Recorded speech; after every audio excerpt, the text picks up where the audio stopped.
वारीचा मानाचा अश्व कोणाचा असतो अशी आहे 190 वर्षांची परंपरा। माऊलींचा अश्व अंकलीहून आळंदीला पायीच येतो। ही 190 वर्षांची जुनी परंपरा आहे, त्याबद्दल जाणून घ्या। श्रीमंत चितोळी सरकार यांचा अश्व आहे। तो ज्येष्ठ शुद्ध 11ला अंकली बेळगाव येथून निघतो। हा अश्व 11 दिवस पायी चालत आळंदीला पोहोचतो। हा अश्व परंपरेचा आणि श्रद्धेचा भाग आहे। या अश्वावर कोणीही स्वार नसतो। कोणत्याही मानवी स्पर्शाशिवाय तो माऊलींच्या सेवेत चालतो। अश्व आळंदीत पोहोचल्यावर इंद्रायणी नदीच्या पुलावर त्याचे स्वागत होते।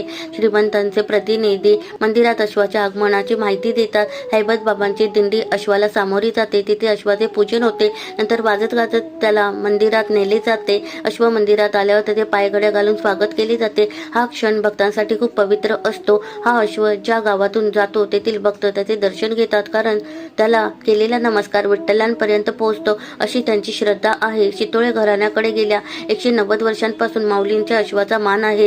उर्जितसिंह राजे चितोळे सरकार आणि त्यांचे पुत्र महादजी राजे आजही हा मान जपत आहेत।